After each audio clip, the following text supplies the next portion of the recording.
Nous allons recevoir et échanger avec notre première invitée qui est Kristen Girard, qui est spécialiste en Green IT. Donc Kristen, bonsoir.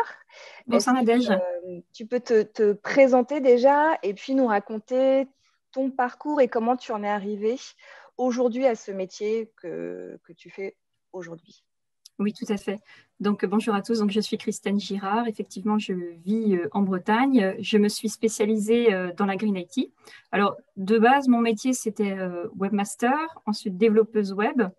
Et ensuite, je me suis spécialisée dans la Green IT parce que je me suis rendu compte un jour que le numérique était polluant, ce dont je ne soupçonnais absolument pas, comme la plupart des personnes, malheureusement. Donc, je m'en suis rendu compte et je me suis dit que je ne pouvais pas faire un travail s'il n'était pas en accord avec mes valeurs. Donc, je me suis dit, il fallait absolument que je me forme sur la Green IT. Donc, j'avais des bases, bien sûr, avec le code informatique. Donc, je me suis spécialisée en me formant avec une personne qui est vraiment un grand expert dans le domaine, qui est Frédéric Bordage. Il a plus de, maintenant, 17 ans d'expérience sur le sujet. Donc, il a eu le temps de creuser le sujet. Donc, je me suis formée avec lui. Comme ça, je savais que j'étais entre de bonnes mains.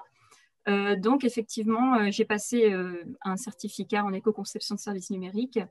Je fais d'autres choses, évidemment, à côté, où j'ai fait une formation sur l'analyse du cycle de vie d'un produit numérique.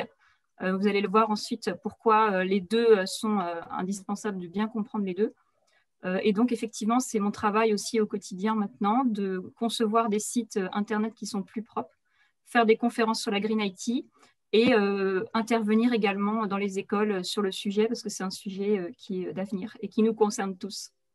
Et tu étais d'ailleurs pas plus tard qu'hier pour parler de tout ça dans un collège.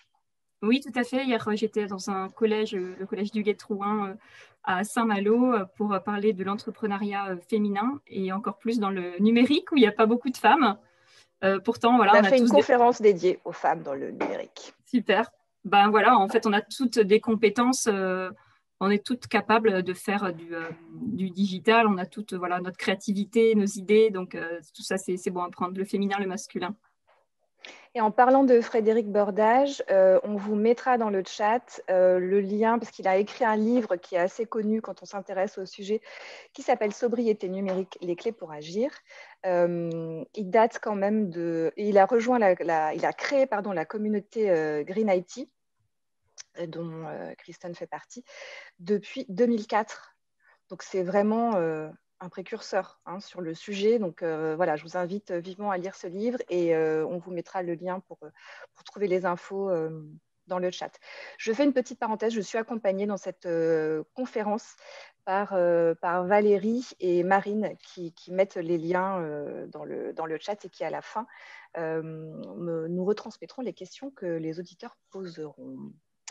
Donc, merci Kristen.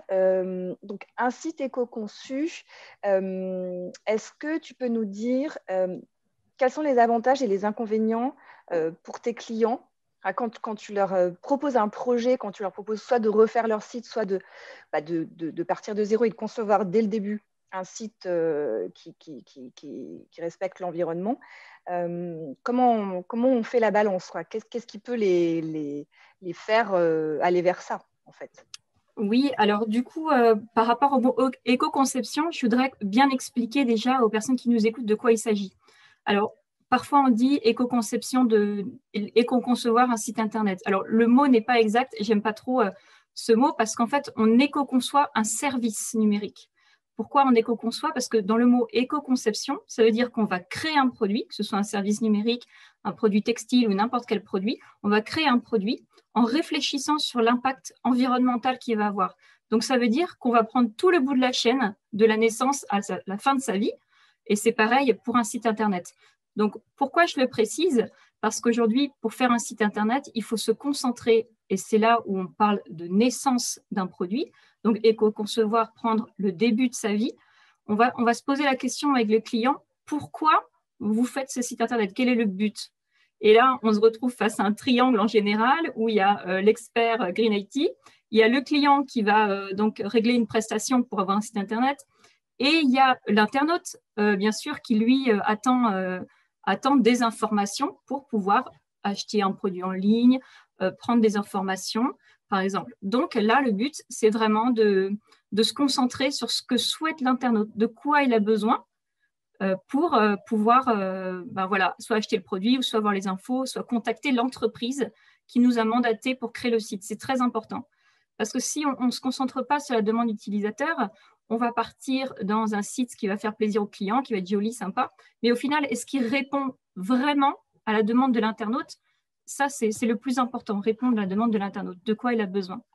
Donc, ça, c'est le point principal. Une fois qu'on a posé cette demande, il faut qu'on prenne toute la chaîne, en fait, du coup, c'est-à-dire le site Internet. Donc, on va partir sur un code qui va être plus sobre, qui va aller qui va être travaillé. En fait, ça peut être minifier le CSS, mettre moins de JavaScript. Les images doivent être, par exemple, compressées, travaillées, doivent être spécifiées exactement pour le format de l'écran. Au moment où l'utilisateur va par exemple, ouvrir son mobile ou son ordinateur, il faut appeler le bon format pour ne pas télécharger plein d'informations dont il n'a pas besoin et qui vont alourdir le site. Donc ça, c'est des points qui sont très importants. Quand je dis on prend tous les bouts de la chaîne, ça veut dire que, comme on disait, éco-conception de services numériques, le site web, il n'existe pas tout seul. Il a besoin d'un hébergeur, par exemple. Donc l'hébergeur, il faut qu'il ait une sensibilité également, parce que sinon, ça n'a pas de sens. Si vous mettez, je vais prendre un exemple tout simple, vous mettez une vidéo sur votre site internet donc qui est présente, qui est compressée et tout, d'accord. Par contre, si vous mettez une vidéo, mais qu'en fait, vous l'avez posée sur YouTube en disant « je fais de l'éco-conception, je mets la vidéo sur YouTube et je mets le lien », ça n'a plus de sens. Parce que du coup, YouTube ne va pas forcément avoir cette démarche. Donc, il faut être cohérent dans tout ce qu'on fait. Donc, éco-concevoir… Donc, en plus, il faut trouver un hébergeur qui respecte… qui respecte certains critères. Ouais. Oui, voilà. Il y en a plusieurs en France. Moi, je connais surtout Infomaniac, donc je suis partenaire parce qu'ils ont vraiment une démarche énorme. Par exemple, pour leurs employés chez Infomaniac ont une prime s'ils viennent à vélo, par exemple. Et les serveurs, il y a un côté sociétal, et les serveurs fonctionnent avec de l'énergie verte. Donc, ça, c'est déjà un bon point. Donc, là, on avance dans notre sujet, l'hébergement, la demande client, un code plus propre, des images qui sont minifiées, des images qui sont travaillées, des vidéos et des images qui vont être seulement essentielles. Donc, ça veut dire que tout ce qui est déco, on va éviter, sauf on peut mettre des vidéos ou des images qui ont une vraie valeur ajoutée pour le client. Ça peut être, par exemple, la vidéo d'une personne, par exemple, qui défile avec un pantalon. Là, l'internaute va pouvoir se rendre compte voilà, de la coupe. Donc là, c'est important.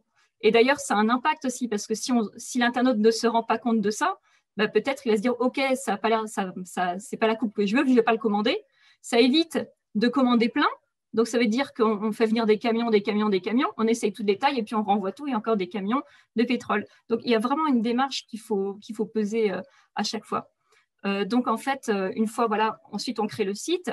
Il y a aussi je tiens à le préciser, il y a aussi des graphistes qui ont une démarche d'éco-conception. C'est-à-dire qu'elles vont mettre en valeur des sites Internet. Donc, ça veut dire qu'un site qui a une démarche éco-conceptive, elle est aussi… c'est pas un site qui est juste fade. Hein. Il y a des sites qui sont très bien conçus, qui sont très jolis, qui vont à l'essentiel. Donc, des graphistes également maintenant qui sont sensibilisés et qui vont faire des images ou des graphismes qui sont travaillés, étudiés et qui vont uniquement à l'essentiel. Donc ensuite, comme je parlais d'analyse du cycle de vie, on a parlé du début de vie, de la vie du site Internet. C'est important de sensibiliser le client.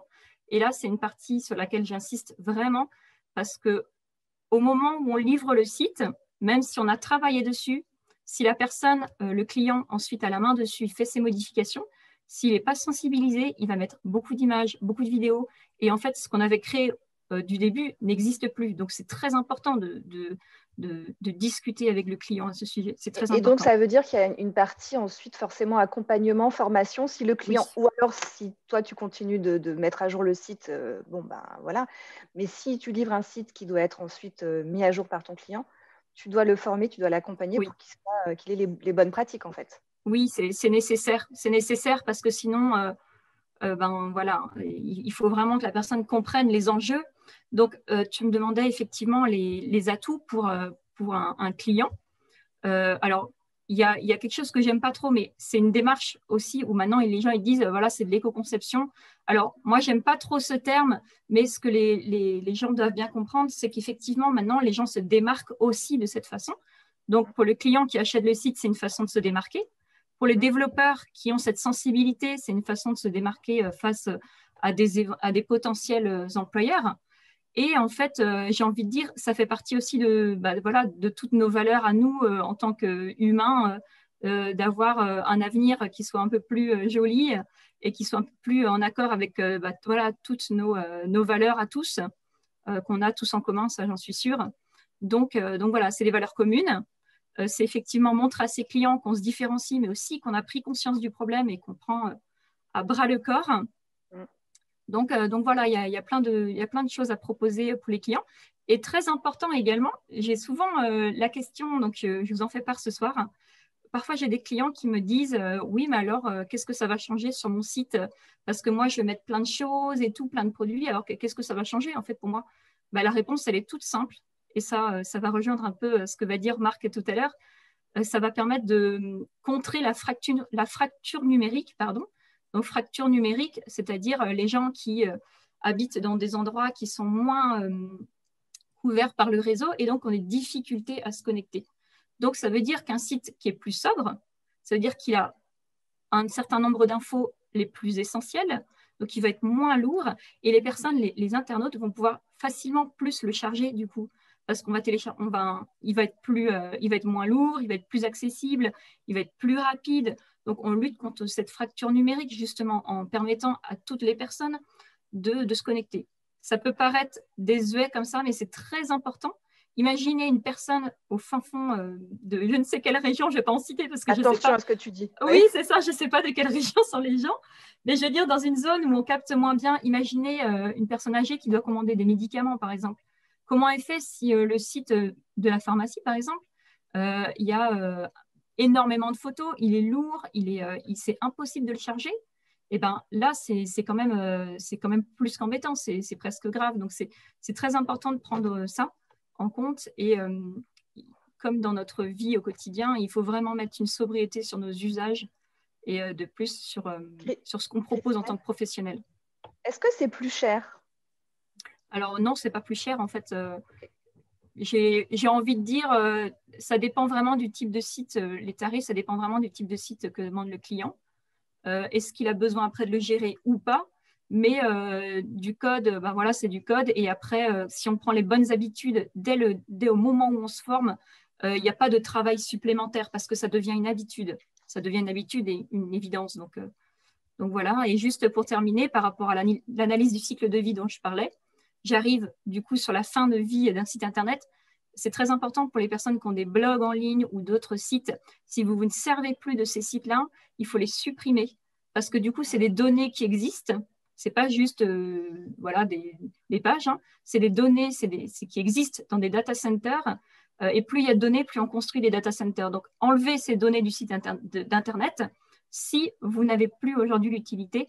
Et c'est ça où rejoint la fin de vie du cycle, du produit-service numérique. Exactement. C'est pas anodin, effectivement. Bah, c'est ce qui est prôné, ce que je vous disais en introduction, effectivement par le Cyber World Cleanup Day. C'est ça, c'est supprimer vos données, nettoyer vos données partout. Et effectivement, quand on a eu un blog pendant des années, on se dit peut-être, bon, c'est pas grave, je le laisse en ligne. Après tout, il y aura peut-être un visiteur de temps en temps. Bon. Et non. Exactement. Je vais terminer par une dernière question, Christine. Il y a normalement des apprenants de la 3W Academy qui sont parmi nos auditeurs et puis peut-être des jeunes développeurs qui sont déjà sortis de l'école. Est-ce que tu aurais des conseils à leur donner? Est-ce que vraiment aujourd'hui se former à ces sujets-là, alors bon, tu vas pas me dire que c'est pas nécessaire, mais est-ce qu'il faut se former en plus vraiment pour avoir ça comme compétence supplémentaire à ton avis? Ou est-ce qu'on apprend un peu en faisant? Enfin, comment aujourd'hui, si des développeurs ou des futurs développeurs s'intéressent au sujet, comment ils sont censés procéder? Alors, aujourd'hui, à mon sens, c'est vital. Il faut se former dès le début. Parce qu'en fait, si vous commencez à apprendre quelque chose et après plus tard on dit ah non mais en fait ce que tu as appris là il faut mieux le faire comme ça, donc c'est mieux d'apprendre dès le début parce que sinon on apprend quelque chose qu'en fait après ah ben, on va peut-être enlever ci et ça, donc c'est vital de l'apprendre, c'est vital pour, alors si les développeurs m'écoutent aujourd'hui, donc bah, j'ai suivi le même chemin que vous êtes en train de prendre, c'est très important pour plusieurs raisons, parce que par rapport à un employeur vous pouvez vous différencier et parce qu'aujourd'hui c'est ce que toutes les entreprises demandent. Et dernier point, il y a un sujet actuellement sur la table, une proposition de loi au Sénat qui va obliger en 2022 ou 2023, après c'est juste une proposition qui n'est pas encore votée, mais c'est sur la table, où les écoles effectivement auront cette obligation de proposer comment dire, aux développeurs cette sensibilisation. Et toutes les entreprises et les personnes qui ont des sites Internet devront démontrer qu'ils ont réfléchi à cette démarche. Donc, pour moi, c'est l'avenir, il faut vraiment s'y préparer. Et si on veut continuer à utiliser Internet et voilà, qu'il n'y ait pas ce manque de minerais rares dont on peut parler, mais voilà, il faut vraiment prendre le sujet à bras-le-corps, c'est vital. Ok. On travaille dessus à la 3W Academy. Oui, on est en train de comme ce soir, on en parle voilà. Déjà. On est en train de diffuser les bons messages, de prêcher la bonne parole, voilà, pour justement faire bouger les lignes. Même s'il y a déjà pas mal de choses qui sont faites au niveau des contenus de nos cours, mais on peut faire mieux. On peut faire mieux. On apprend toujours. Exactement.